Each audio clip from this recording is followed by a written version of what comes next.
percent come back, and that on the businesses that are gone for a month and longer, it's even worse, and that the number one reason that businesses go out of business is not necessarily the economics, it's not even the cash flow, sewer. You don't have sewer, especially for hotels and dining, you don't have business. So it is a big threat to the community if your infrastructure is 100 years old and hadn't been taken care of, whether it's drainage underneath you or sewer underneath you. So that's really the focus of our findings. We don't have a whole lot of innovative, new age stuff to do. We just got a lot of old-fashioned repair work to do.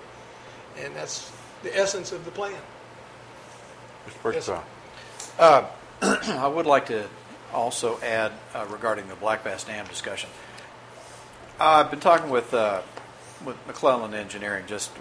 We talked about a lot of different things, but we also discussed the possibility of perhaps elevating or relocating this lift station, and getting an order of magnitude cost of what that might entail. We also discussed that when Dwayne Allen and the soon-to-be general manager for Carol Boone were out on site and looking at it. So that is also something we need to take a look at, which would do one thing and give the city more time to deal with the concept of repairing, stabilizing, or removing Black Bass Dam. I don't think Parks wants to remove it because they've established a very nice park system there. The lake is an extraordinarily peaceful area to go to. So I think it'd be worth the repair item.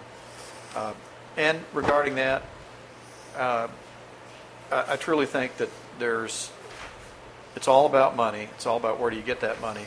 I've discussed this briefly with Bruce Levine and Bill Featherstone, and that is that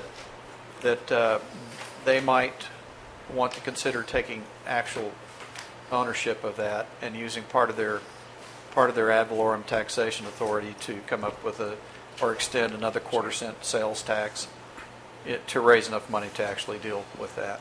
That's something that hasn't been fleshed out, but is something that probably needs to be brought forward. Let's see. We also talked about the sewer infrastructure. That's something we just have to do. We really have to address that aggressively. And the storm sewer, what would happen if it were to collapse under the parking lots? It'd probably create a sinkhole there, slow creation of a sinkhole. Most of the buildings would be safe. I'd say all the buildings would be safe. Underneath the auditorium is where I saw the most degradation of the actual stream channel, and that could be armored. But it's not threatening the building at all. It just needs to be. It's just some armoring that needs to go down there. So, Craig, I think you're on the right track here. I appreciate that. Thank you. Any further, Ms. Summer? I remember something about back in the old days, the ditch under the auditorium. That waterway there. It's a stream, and it seems to me when we discussed this several years ago, there was a consideration because that is considered by the government a free-flowing stream, and there are very strict regulations about what you can do with a public waterway and how you can contain it. Has that come up at all in your discussions? I'm going to claim that because as far as I can tell, the bulk of the tunnel was built before 1899, that we're okay, because the Rivers and Harbors Act of 1899 gave the Corps that jurisdiction that you're talking about. Okay. So we're going to stay with that, okay? I don't want to fight anybody else. I got enough trouble just fixing the rocks we got down there. I just brought it up. It was brilliant of our city founders to use that as a storm sewer. I mean, they already had that ditch there, and why not use it? Mr. Burkett. Well, I've had this discussion before, and Mr. Weaver doesn't agree with me, but all storm sewers were at one time a drainage pathway. Not all of them, but many of them were. And as any city is built up around any natural environment, that drainage path is often the best place to place your storm sewer. And it may be covered over with parking lots, just as this is, with buildings, just as this one is. So it is a storm sewer because we actually put water into it. We direct water directly into it. So that's really the more accurate way of thinking of it. Is it's not a stream until it really actually goes into the confined rectangular channel past the Basin Park parking lot. Okay. Any further?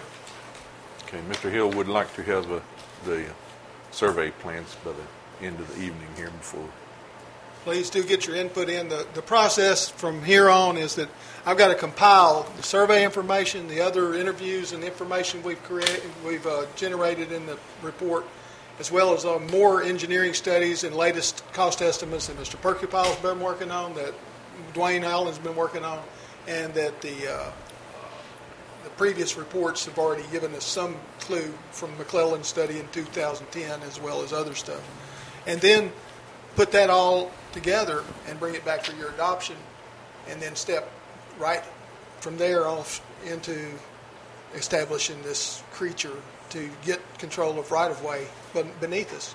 Because to me, maintenance can't even be done right now safely and legally without liabilities all over the place. So if we're going to take it on as a public works project, we got to make public access available to fix it. So. Okay, any further? If not, thank you, sir. Then we will move on to number 4, be discussion of the anti-discrimination ordinance. Motion to discuss. So moved. Second. Floor is open. Mr. DeVito. I'd just like to thank Fayetteville for bringing this to our attention, that there are groups of people who stand to be discriminated against because we don't have laws in place to deal with that. And Fayetteville has gone through a lot of effort of developing a anti-discrimination ordinance, and I think the city of Eureka Springs should do the same and to have one in place. We don't know if there is discrimination at this point in the city. It could go unreported. I feel that one case of discrimination is one case too many, that we should ask the city attorney to look at the Fayetteville's ordinance and see how it fits with Eureka Springs and to develop an ordinance for the city. Is that a motion? I'll make that as a motion. Second. Further discussion on it? Mr. McClung. I read it, and I really didn't see anything in there that hasn't already been covered by federal and state statutes on any of it. And plus, the thing that I understand, it's giving somebody locally, and I understand the city of Fayetteville had a 10-hour meeting on this, their city council meeting. But the way it's worded, it gives one person the, it's like your building inspector. You're appointing somebody in charge of this that polices it, or that I guess any complaints are taken to, who oversees the whole thing, and I guess is the one that says, yes, it is, no, it isn't. I mean, this is all covered by state and federal regulations, and that's what your court system's for already. Was your motion to also create the position? No, I said to craft the ordinance Well, in keeping with the city of... That is a part of their ordinance. Okay. I understand that. We're not the size of Fayetteville. We don't have that many issues to deal with. I think if we have one issue, it can be dealt with by the mayor's office, and if it That's not a policing. You're creating a policing position. Are you not? No, my intent is not to create another commission to deal with policing this. It's to deal with making it illegal in the city of Eureka Springs to discriminate against those classes of people. It already is. I don't see any laws on the book for it. They're everywhere. I mean, it even covers the realtors. I mean, you cannot treat people that way. In any kind of endeavor, you can't. You cannot discriminate. I'm not saying that it's not done, but it's not legal to do so. Ms. Seller, you had your hand up. If you're going to make something illegal, then you have to have an ordinance making it illegal, and then you have to have consequences. Like, is this a fine-only ordinance? If just saying something is illegal, like the one that I read that I got in my email, well, yeah, sure, all this stuff is illegal, but when you get to the bottom of it, nothing happens. It's turned over to a prosecutor, and there are no fines, there are no penalties, there are no nothing. I think we are too small to need this. I think the anti-discrimination is covered in our employee manuals that we have here. I think that's already, as I remember voting on that years ago, it's already a part of isn't there. our policy manual. And Discriminate as an employee. And we cover most of it, and we're a small town. We are famous for being liberal and not discriminating, and it's almost an insult to the community to think that we even need to have an ordinance with fines and punishments and enforcement to make discrimination illegal, because that's not who we are. We're family here, and we don't discriminate, and I think it's just having the one that I read from Fayetteville simply will not do, because it's too broad and it just gives too much authority to too many people, and we don't have a prosecution officer, and we don't have that just it's another layer of authority, and I just don't think we need it in Eureka Springs. It's not a problem.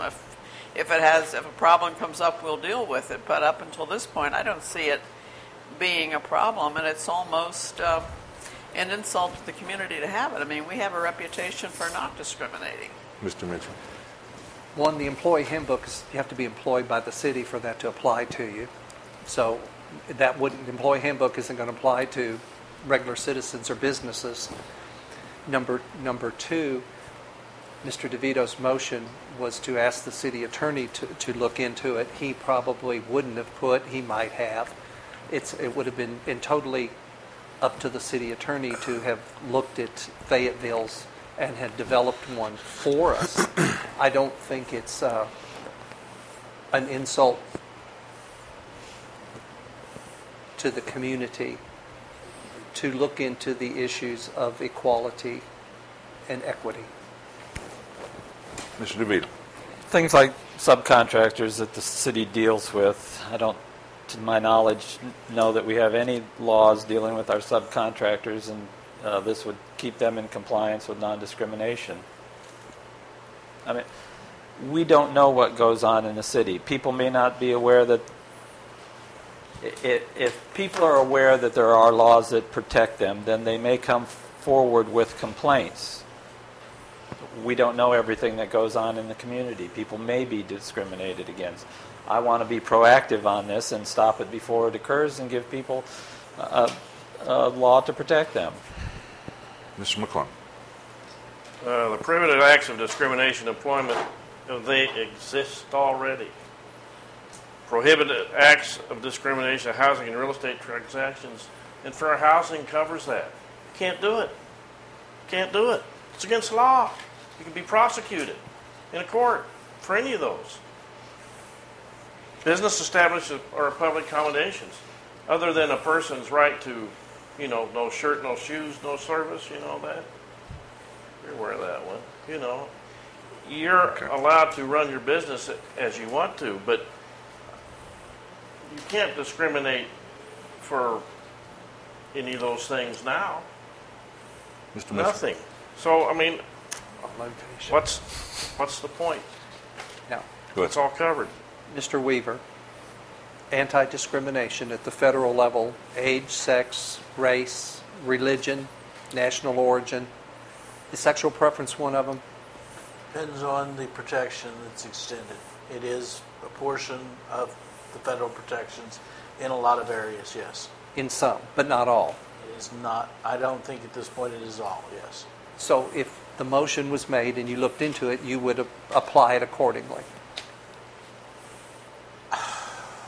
We could attempt to do that, but adding another layer to what you just said, the state picks up a lot of the slack that the feds would have in theirs. So you would have to look at both the state and the federal levels to see what is left unprotected, if anything. And that would be part of yours? Really don't know of a whole lot that's left once the two of them are combined. But we could look at it, I suppose, and see. But there are protections on one level or the other for just about anything that you could do to discriminate against anyone for any reason. Okay, we have a motion and a second. Any further discussion? If not, all in favor say aye. Aye. Okay, let's do a hand hold or a Hand roll call. holding? So, yeah, let's do a roll call. Hand holding. Yeah. Kumbaya. It's not a seance, no. Mr. Mitchell, Yes. Ms. Eller, No. Mr. DeVito, Yes. Mr. Porcupine, No. Mr. McClung. No. 2-3. Motion fails. Okay, moves us on to number 5, discussion of the treasurer portion of the clerk treasurer's office. Motion to discuss. So moved. Second. Floor is open. Mr. DeVito. I brought this up mostly prompted on last meeting or the meeting before. I can't remember which one it was. As you look through state law regarding clerk/treasurer, there are multiple ways that the position can be established. It can be established as we function right now with clerk-treasurer. It can be established as clerk, or it can be established as treasurer.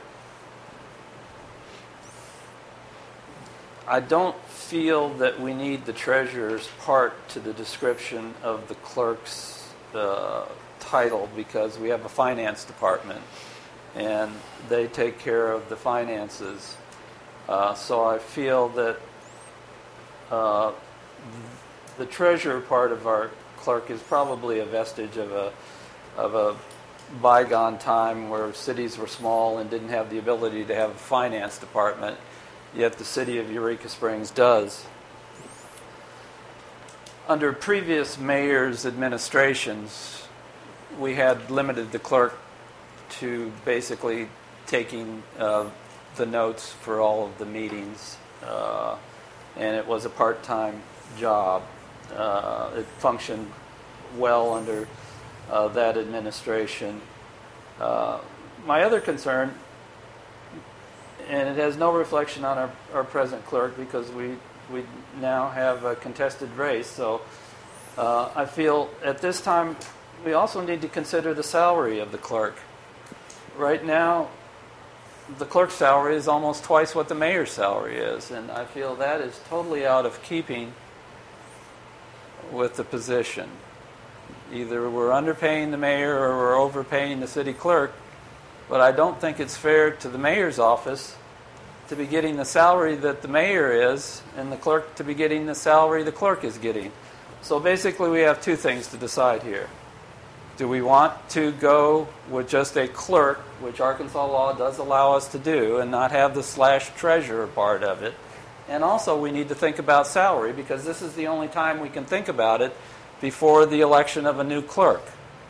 So I think these are two important things that we need to deal with before the election, because things are out of kilter here, and we have other offices here, like the finance department, to deal with the treasurer's part of it. So that's why I'm bringing this to the table. Mr. Mitchell, go ahead. I'll defer to Mr. Perkypile. I'll follow Mr. him, Perkypile. if you don't mind, sir. Oh, well, I just have a couple questions. Our current clerk, would you consider your job to be a full-time position? I mean, you're here all the time, and sometimes you work on the weekends, Yes, I do. correct? I think, and I just had that one question. I think Mayor Pate is first in probably a long line of mayors that treats this job as a full-time position. I'm You're here here mostly all the time. Most of the time, unless something comes Yes, up. sir. And I do know that in speaking with the mayor-to-be, he indicated that he's going to go back to the more of a part-time position for the mayor and not being here all the time, but have established hours. So, I don't know that, I don't know. I think the clerk is probably working hard for her money, that position right now. And I think the mayor's position, I'm kind of ambivalent about that. I don't know what to say about it, but if it goes back to a part-time position, then it ought to be more of a part-time salary. Mr. Mitchell, you were next. 2 points. One, the city clerk treasurer part. I respect that we have a competent finance department. I think we have obviously that has been demonstrated by the computer system and the way the finances are handled now. But I kind of see the clerk treasurer still as a check and balance a little bit, just loosely. And so I'm not too sure I'm comfortable with totally at this point changing that, but I am open to discussion on it for sure, but I don't know if I'm having a hard time with that one. Then the second part on the mayor, very obviously, as we all remember back when we first started this, we had some discussion about the mayor's salary, and we had a lot of feelings that popped up about that time, about that position, whether it was volunteer or part-time or whatever it was. But we are dealing with the administrator of a city that is over, I don't know, 5, 6, I could totally be wrong, department heads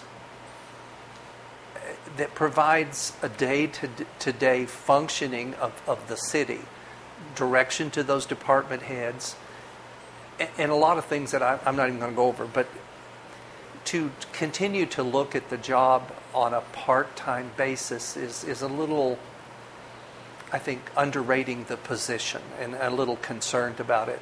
I know some people had feelings, well, there are a lot of people would apply for it just if you raise the salary, and then we're going to get a lot of candidates in here that just want the money. I suppose that's probably true, but we're not talking about a huge amount of money. I do think that the mayor's salary, the job is more than part-time, the job is more than volunteer, and the job should be compensated correctly for the position. And it should be at the minimum of the city clerk's salary and or slightly above it. That's my opinion. Ms. Zeller, your turn. Well, I cannot, I just can't imagine the city clerk's position being part-time. I don't know, maybe the rest of you don't use the city clerk. I am on the phone with Ann all the time. She researches, she finds stuff for me. I can't see a part-time person doing the quarterly financial reports that they're supposed to do. There are just too many duties. If you read the duties of a city clerk in the state legislation, this is not a part-time position. Now, the mayor, they can get away with part-time because they have an awful lot of people helping them around here, and that's generally the way it has been. I think Dana was probably more full-time. I mean, she worked full-time, but there is just no way that I can see that the city clerk should be a part-time position. We're talking about 30 hours a week, and there's too much work. You can't do it in 30 hours. And I think she does a terrific job, and I'm just sorry. I mean, it takes too much. I think it takes 4 years to learn the job in the first place. It's not a job that I would try. It takes 4 years to learn it, and I just can't see making it part-time. Just things simply would not get done. Mr. Porcupine. To answer Mr. Mitchell's, or to address Mr. Mitchell's concern, or statement, if the mayor's position should be full-time for a city that has the kind of issues that we have, then we should establish it that way and insist that our mayors work full-time, more like a city manager. And then I would say it should have a commensurate salary. And that salary would be in excess of whatever our clerk made. It would be something that would attract people of quality.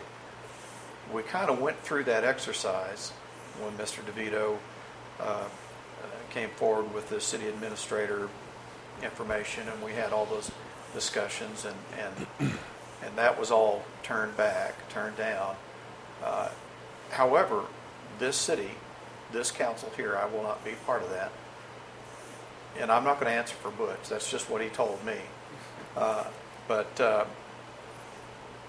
I don't think you're going to get anywhere on that in the next 4 years. Now, you could, but I think you need to be having that discussion with the next mayor coming in as well, if that's where the city is headed. I'm just... Any further? My opinion. Mr. DeVito. Yeah, I'll make a motion to, divide the Hang on. treasurer off of the description of the city clerk and just have the position be defined as city clerk. Second? Okay, so much for that. Fails for a second. Yes, ma'am. I was very curious to see how it was that you chose to put this on the agenda. Could you pass that down, please? And I had this brief flash of, oh my God, James has become enlightened. And then I snapped out of it.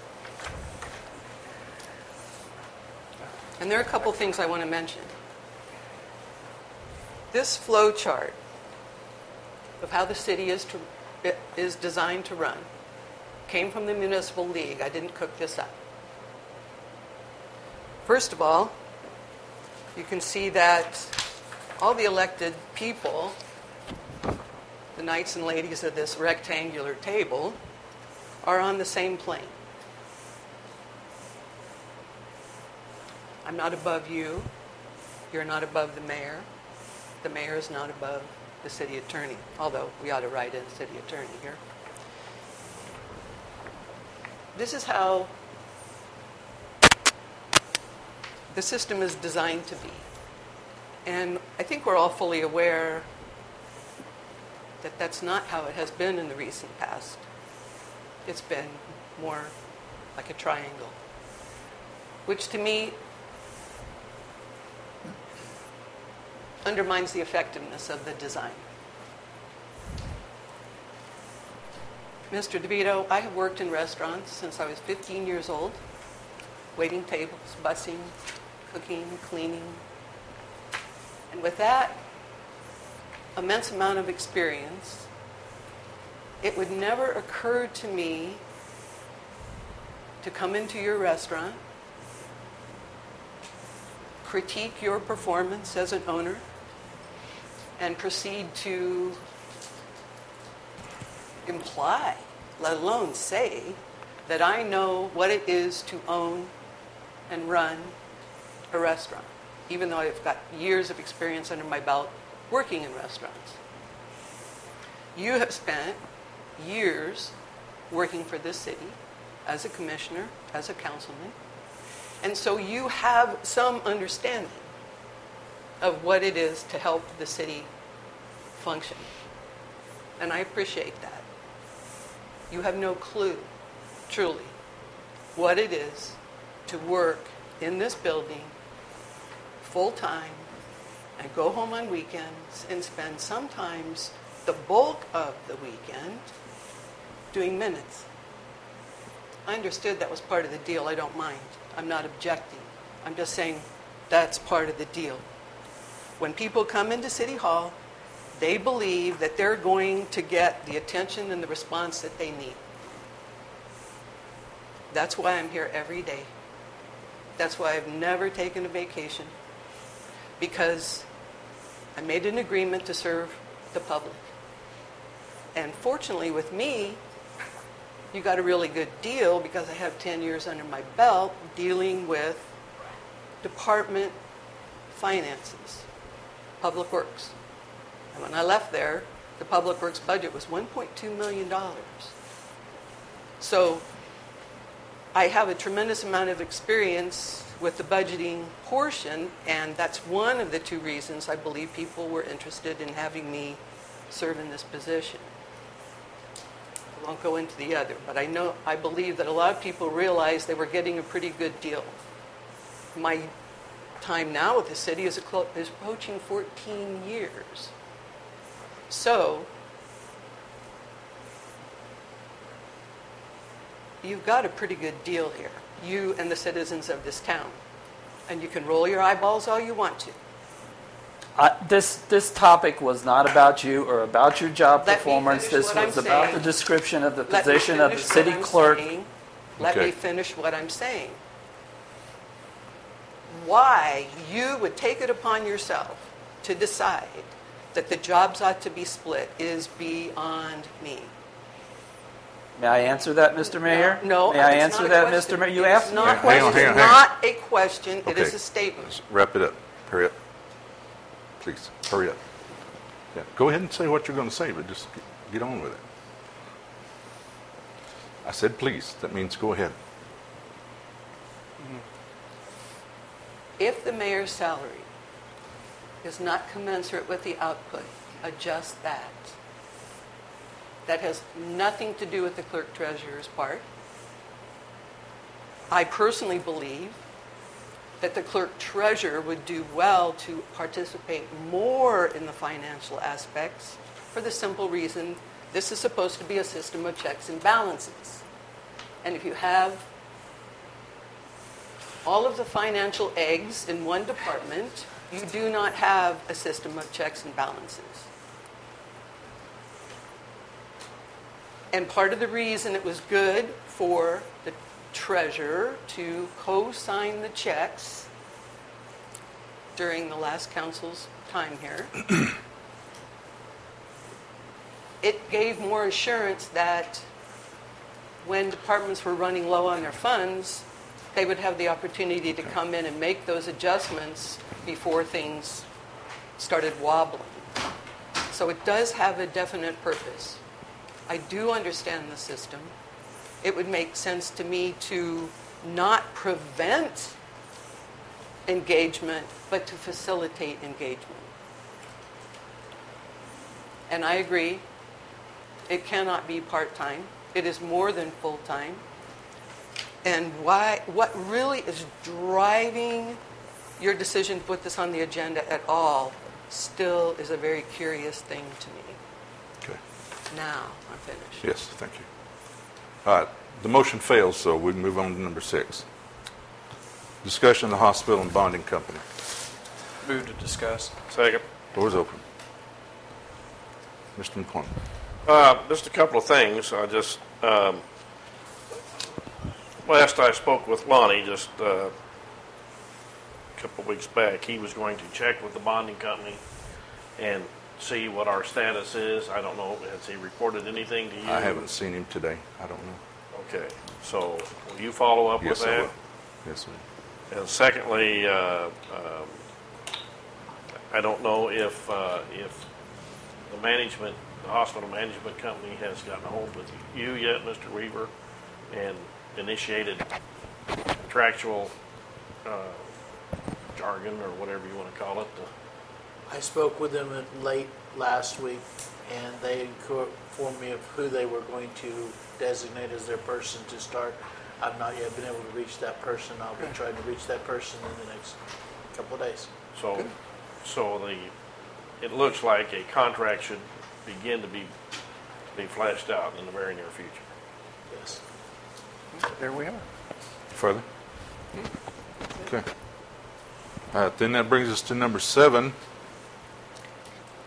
the discussion of the annual ad valorem tax ordinance. Move to discuss. Second. The floor is open. I think that's for you, isn't it? It's got your name on Yes, it, sir. well, you have before Do you you, have a copy of those? I'll let Yes, the sir. clerk Here, discuss I've got them here. You can. the differences There's in the 2 different ordinance. ones. There we go. Guys. I think one is just an emergency Pick clause, one. the other one's not. Yeah, one has the emergency to hurry it up. See, I would like, I would like to give this ordinance a number and place it on its first reading. Which one? The Make a one with the motion. emergency? The one or- without the emergency clause. Without, okay. We probably need to decide who wants to do what on this before, which one everybody wants to pick, as opposed to. He just said without the emergency clause. Yeah. Well, that's a motion. If it fails, Okay, then we can all right, go with then the we'll other do it that one. way. Do a second? Second. Okay. All in favor, say aye. Aye. Aye. Okay. Okay. I do Just have a for question. the note. Yes. Too late. No. It may be too late, but I think when we got an email on this that we could do 2 votes tonight and meet our deadline and do the third one in 2 weeks, and that's why there's no need for the emergency clause. Okay. Mr. Porcupine. Does everybody have a copy of that? It's Sure. here. You got one? It's just Mr. the one Mitchell. without the emergency. While we're doing that, I had one an hour I had ago. asked our city clerk, I don't know what I did with it. and she confirmed for me that this wasn't an here it is. increase, No, I have and so there was no surprises. Standard. It's just standard. The money's the same. No, nothing's hidden. Okay. It just is what it is. Good. So we're going without the emergency clause. Okay, Mr. Porcupine. Just wanted to ask the clerk, did you want to just enlarge on that statement there? Or just to kind of inform? I believe the last tax increase was in 2002, That's what you said in your email. and it's held steady since then. And a mill is 1/10 of 1 penny, and it was cooked up to, really for the purpose of dividing taxes. No, it was updated in this country for the purpose of dividing taxes. Okay, so the ordinance number will be 2217.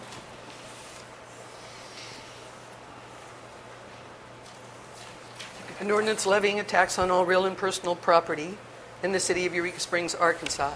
Be it ordained by the City Council of Eureka Springs, Arkansas, that Section 1, levy on personal property.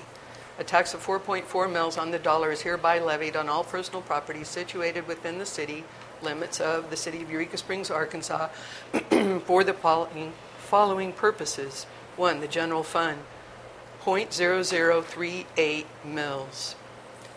2, Fireman's Relief and Pension Fund, 0.0006 mils. Section 2, levy on real property.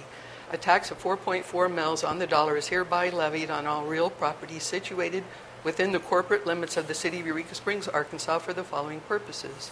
1, general fund, 0.0038 mils. 2, Fireman's Relief and Pension Fund, 0.0006 mils. Section 3, collections. The 4.4 mils above, levied on personal property, are to be collected at the regular collection of taxes by the collector of Carroll County, Arkansas, at the same time and in the same manner that state and county taxes are collected in the year 2015. The 4.4 mils above, levied on real property, are to be collected at the regular collection of taxes by the collector of Carroll County, Arkansas, at the same time and in the same manner that state and county taxes are collected in the year 2015. Mr. DeVito. Move to approve ordinance number 2217 on its first reading. Second. We need to do a roll call. All in favor? No. No, we're going to roll call. Not on the first. No. First, okay. All in favor, say aye. Aye. Any opposed? Okay. Mr. DeVito. Move to suspend the rules and place ordinance number 227 on its, or 2217 on its second reading by title only. Second. Now you need a roll call. Yeah. On the suspension. Stand by.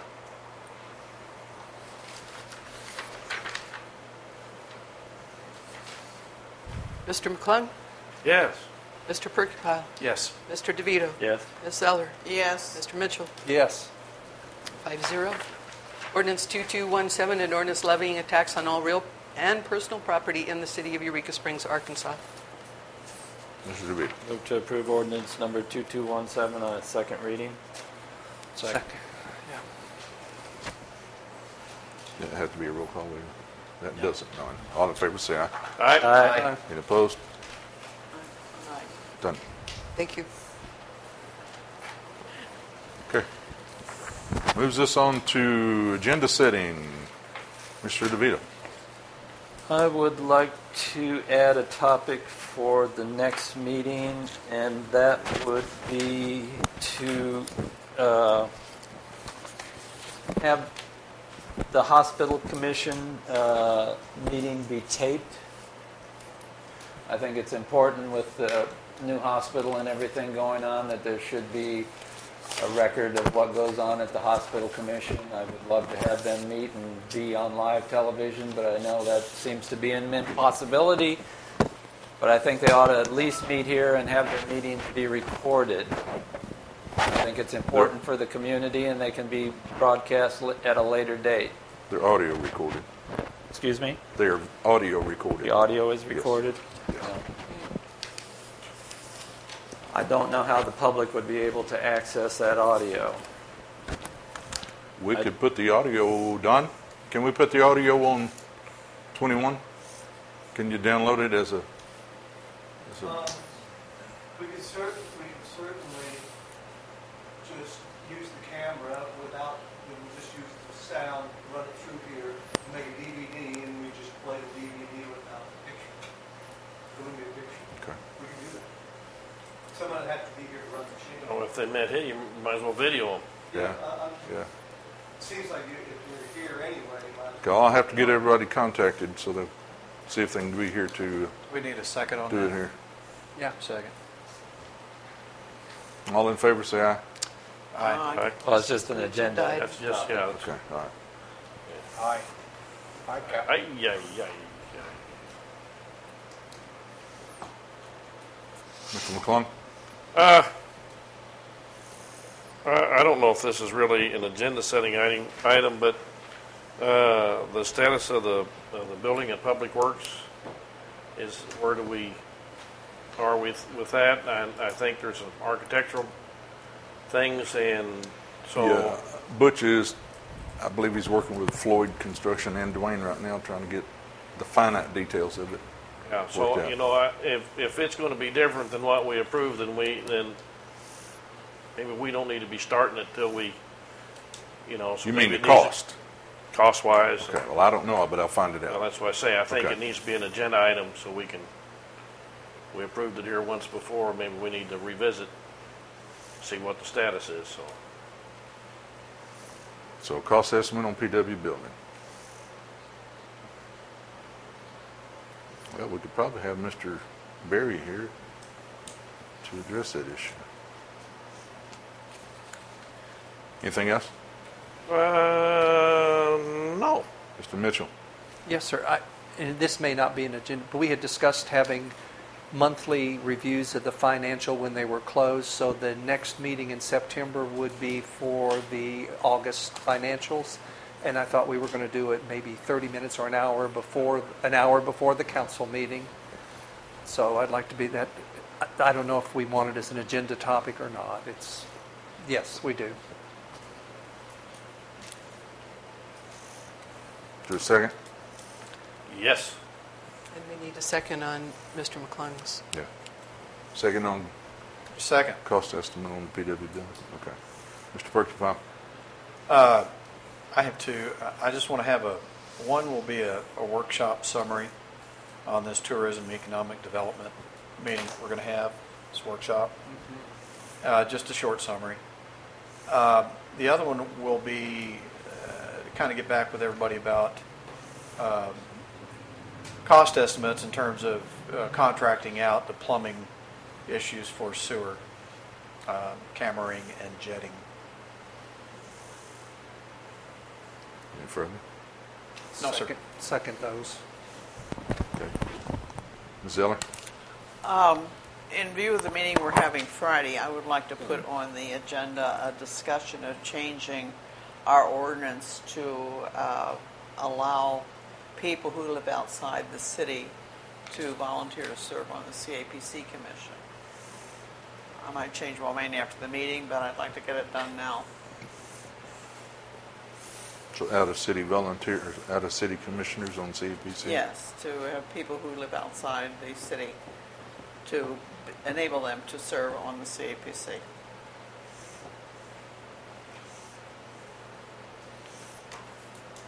Any further? Do we have a second? Yeah, we need a second. Well, I don't know that we can. I don't know that they can, Joyce. Yes, we can. Yeah, it is in, yes, in the Arkansas state statute.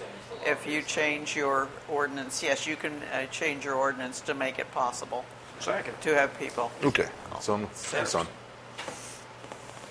Council comments, Mr. DeVito. Mr. McClung. I know you'll make reference as well, but I'm really looking forward to the Marsalises on Saturday night, and a whole bunch of good things going on. I'll let you go over that, of course, but its Saturday night show is going to be as good as the town ever has, most definitely. I invite one and all for the price of a ticket. Mr. Mitchell. No. Mr. Perkins. No comment. Ms. Zeller. No? The only thing I have is the upcoming events. The 10th to the 13th is Scooting in the Ozarks, the parade. 11th is Dancing with Eureka Stars at 7:30 Auditorium. 12th to the 14th is Jazz Eureka. 13th is the second Saturday Music in the Park at 5 p.m. Basin Park. 19th is Zombies in the Park Scavenger Hunt 5 p.m. Basin Park. 21st is Eureka Springs Classic Movie Night at the Auditorium. Little Apple Dumpling Gang 7 p.m. Motion to adjourn. So moved. Second. All in favor say aye. Aye. We are out of here. Oh, David, I did not send to you what I sent